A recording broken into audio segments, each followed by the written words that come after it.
All right, folks, listen up because things out here are getting real, and I mean real fast. I had to jump back in and talk to you because the energy around XRP right now is something you don't ignore. Man, there is a lot happening behind the curtain, and if you're not paying attention, you might miss it. You've got pressure coming from every direction, banks feeling cornered, exchanges getting called out, and people in DC throwing around big words like it's just another Tuesday. I don't even like using words I can't spell half the time, but you can hear the frustration in their voices, and that tells me we're getting close to something breaking. Now, look, I don't usually get this fired up unless there's a reason. And the reason is simple, folks. This situation is heating up. Rumors are flying everywhere, workarounds are being whispered about, and deadlines are being thrown on the table like ultimatums. When you see that kind of behavior, you know the pressure is on. That's why I came in with this extra energy today. This stuff is juicy, man, and I want to make sure you understand why so many eyes are locked on XRP right now. I'm looking at everything unfolding, and I've got to tell you, my belief in XRP hasn't just stayed the same, it's grown. I know some of you are here asking about price, and we'll get there, but you've got to understand the setup first. Right now, XRP hasn't been having the smoothest ride. It's been rough, no sugarcoating it. We're not sitting where we want to be yet, and yeah, I'd love to see it pushing higher already, but what I'm seeing on the chart is telling a deeper story. There are massive buy orders stepping in at key levels, folks. Every time this thing tries to dip, it doesn't stay down long. That's not accidental. That's support being defended, and it's being defended hard. Bad news hits, price drops for a moment, and then boom, it snaps right back. You see it happen, you watch it in real time, and you start realizing something doesn't add up with the fear narrative. The market is tense, sure, but it's also coiled up tight. And when something coils like this, man, it's not doing that for nothing. It's loading energy. I'm watching resistance levels closely, and I know a lot of you are too. Certain numbers matter, and once we get above them and hold, everything changes fast. Here's the part people aren't talking about enough. There is so much money piled into bearish bets against XRP right now, it's unreal. People are still waiting for it to fail, still convinced it's going to collapse. And that's exactly what makes this setup dangerous for them. All it takes is one solid piece of good news, one shift in tone, and those positions could start unwinding in a hurry. If that happens, folks, you could be looking at one of the biggest short squeezes XRP has ever seen. I'm not talking years from now, and I'm not even talking end of the year. The timeline I'm watching is tight, days, weeks at most. It could happen quicker than anyone expects, tonight, tomorrow, or the start of next week. That's the window that has my attention. So stay alert, stay grounded, and don't let the noise shake you out. This market rewards patience, and right now, patience might be the most valuable position you can hold. All right, folks, let's get into it because what we're watching right now isn't just some boring stalemate you scroll past on the news. This is a real impasse. And yeah, people keep calling it a government problem, but let's be honest, man, this is crypto versus the banks, plain and simple. And I've got to say this up front because I'm seeing a lot of new faces tuning in lately. If you're here because you want the stuff that doesn't hit the headlines right away. I bring you what's being talked about behind closed doors, behind the curtains, when the cameras are off and the real conversations happen. I get it to you fast and you use it how you see fit because that's how you build real due diligence. Now, understand something. This information is fluid. It's not a promise. It's not a guarantee. It's the pulse of what's happening in DC right now. If that's what you want, you're in the right place. And if not, that's fine too. But what's coming next is important. There's a lot of emotion flying around, a lot of anger, and a lot of noise about whether they're going to move a bill straight to the floor. And yeah, that option is on the table. The bill that already passed committee by the slimmest margin is sitting there waiting, and people are asking if they can strip out the ugly parts, tweak what needs fixing, and force a vote. That's not fantasy. That's an active backup plan. If the banking committee can't pull this together by the deadline, they're not going to wait around. And when I see that kind of urgency, I pay attention. I follow the money, and the money right now says this has a better chance than people think. I don't gamble on odds once I've committed. I buy what I believe in, and I ride it. When this space moves, it moves fast, and the assets that took the most damage tend to react the hardest when the pressure finally breaks. Now, here's where people really need to zoom out for a second because this conversation is way bigger than one bill, one vote, or even one industry. This is about urgency at a national level, and most people don't realize how close we are to a turning point. The United States is already in an economic war, whether it's being framed that way on the evening news or not. Since World War II, the dollar has been the backbone of global trade, oil settlement, international commerce, debt markets, all of it has flowed through the dollar, and for decades that dominance was simply accepted as a fact of life. That power created leverage, influence, and stability, but it was never guaranteed forever. What's different now is that for the first time, the dominance is being openly challenged in real time. Other countries aren't sitting around waiting to see what Washington decides. They're acting, they're accumulating gold, accumulating silver, diversifying reserves, and quietly building alternatives that don't rely on the dollar as the default.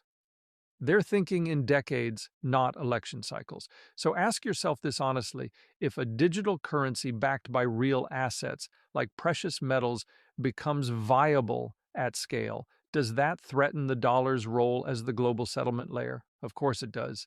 That's not speculation, that's basic economics. Trust follows structure, and structure follows infrastructure. You can't just declare dominance and expect the world to fall in line. You have to support it with modern technology that actually works at global scale. That's where networks, settlement layers, tokenization, and real time liquidity come into play. This isn't about buzzwords, it's about plumbing, it's about whether the United States has the rails in place to move value efficiently in a digital world. You guys know where I stand when it comes to XRP and Ripple, and that hasn't changed. I'm watching the signals, not the headlines. Government support doesn't always show up in flashy announcements or press conferences. Sometimes it shows up quietly through regulatory coordination, access behind closed doors, pilot programs, and alignment between agencies that don't normally move in sync. Those are the signals that matter. Even when legislation stalls or gets bogged down in politics, the machine doesn't stop. Agencies are still working, frameworks are still being drafted, infrastructure is still being tested. That's important to understand because it tells you this isn't being ignored, it's being handled carefully. The reason price hasn't reacted yet isn't because nothing is happening, it's because fear, confusion, and short term headlines are drowning everything out. Markets hate uncertainty, but they also don't stay frozen forever. They move when confidence shifts, and when that shift happens, it usually happens fast. People don't ease into moments like that. They rush. They rush when they realize the system can't afford to keep dragging its feet. They rush when clarity finally replaces chaos and urgency replaces denial. That's how these transitions always work. It looks quiet right before it isn't, and the ones who understood the bigger picture early aren't scrambling for answers when everyone else finally catches on. What really stands out to me in all of this is that this is one of the rare issues where you actually see both sides trying to talk. It's messy, it's tense, and yeah, there's frustration, but the conversations are happening. That alone tells you how serious this is. And sure, that tension could derail things temporarily, but I'm on the side that believes it gets done not because it's perfect, but because the alternative is unacceptable. I always tell you what I'm hearing, not what sounds good, and that's why people come back here every day. Now, my theory on this is pretty straightforward. They're talking about a stripped down fallback option, a skinny version that cuts out the most controversial parts. And make no mistake, the banks have power, a lot of it. This is Wall Street versus Main Street with the government caught in the middle. The real fear from the banking side is deposits leaving. And I'll say this clearly, that controversial section everyone keeps arguing about never should have been bundled in the first place. It gave banks leverage they didn't need and distracted from the real goal of clarity. Strip it out, pass the rest, and deal with that issue separately. Safety matters, but fear-based protectionism doesn't. Competition is here whether they like it or not, and paying almost nothing on deposits isn't going to cut it anymore. The golden era of easy profits is over, and adaptation isn't optional. If innovation gets blocked here, it doesn't die, it just moves somewhere else, and that's the real risk nobody wants to admit out loud. Now, let's talk about the political reality because this is where things get uncomfortable. I've heard about meetings where the future of the dollar was the central topic, not party politics. Because if this turns into a spite vote, if people tank progress just to punish the other side, careers will end. That's not drama, that's math. Blocking innovation at this scale would be catastrophic. Crypto isn't something to be embarrassed about or treated like a dirty word. It's opportunity, it's access, it's a way for regular people to earn more than crumbs. And yeah, the rumor mill is spinning hard right now. There are offers being floated, compromise numbers being tested, structures that avoid certain language while allowing functionality. Call it rewards, call it activity, call it whatever you want. The industry will adapt instantly. That's what crypto does best. Workarounds aren't malicious, they're innovation responding to constraints. I can think of 3 ways to route around a restriction in 5 minutes, and so can anyone who's spent time in this space. That's what regulators are grappling with. You can't stop math with semantics. So now they're trying to design frameworks that acknowledge reality without admitting defeat. It won't be perfect, but it'll be progress. And progress matters more than pride when the stakes are this high.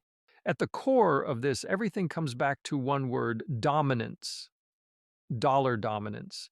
If someone votes against this kind of framework, they're saying bank profits matter more than national competitiveness. That's the line in the sand. Lobbying money has been flying, no question, but people are watching more closely than ever. Moderates know what's at stake. Deals get made, hands get shaken, and sometimes you have to swallow your ego for the greater good. This isn't a backroom favor, this is economic survival. And if compromise fails, there's a nuclear option. Strip it down, push the core through, and move forward without the banks at the table. They won't like it, but clarity will finally exist. And once clarity exists, innovation accelerates whether anyone approves or not. Deadlines matter. Work is happening nonstop. Drafts, revisions, counteroffers, late night calls. If this collapses after all that effort, the fallout will be brutal. Regulators won't forget it, and neither will voters. That's something a lot of people are underestimating right now. This isn't just another bill, it's a line in history about whether the United States chose to lead or chose to cling to the past. I know how frustrating this looks if you're just trying to get ahead. You work all week, you save what you can, you try to do everything the right way, and at the end of it, you're told to accept almost nothing in return while still paying for everything at full price. That model doesn't work anymore, and people are finally starting to see it for what it is.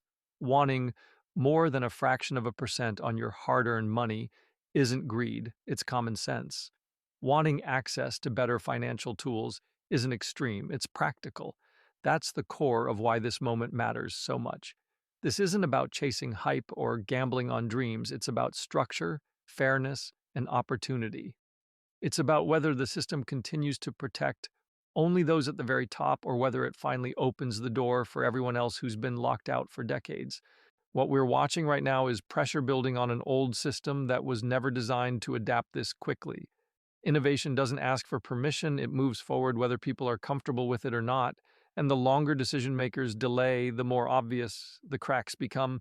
You can feel it in the tension, in the back and forth, in the mixed signals and stalled timelines. None of this happens in a vacuum. Every delay has consequences, every compromise shapes the future, and every attempt to hold on to outdated advantages only accelerates the shift that's already underway. I'll keep bringing you what I hear as it comes in because transparency is everything right now. Information is power, especially when narratives are being shaped to confuse, distract, or slow people down. You don't need certainty to stay grounded, you need awareness. You need to understand the setup, the motivations, and the stakes. That's how you avoid getting shaken out when the noise gets loud and the emotions start running high. This space rewards patience, not panic. It rewards people who can sit through uncertainty without abandoning their convictions at the first sign of resistance. There's more coming, no question about it. More discussions, more developments, more pressure building day by day. These kinds of shifts never arrive quietly, and they never come without resistance. Moments like this don't announce themselves with fireworks or countdown clocks. They show up as delays, friction, frustration, and doubt. They show up as people arguing over details, while the bigger picture keeps moving forward in the background. And right before the release, before things finally break in one direction or another, it always feels the most uncomfortable. That's where we are. Right in that window where nothing feels certain yet everything feels close. When the release comes, the people who took the time to understand the structure won't be shocked. They won't be scrambling. They'll recognize it for what it is, the natural outcome of pressure meeting reality. Stay sharp, stay patient, and don't let the noise pull you off course. This is how real change looks before it becomes obvious to everyone else.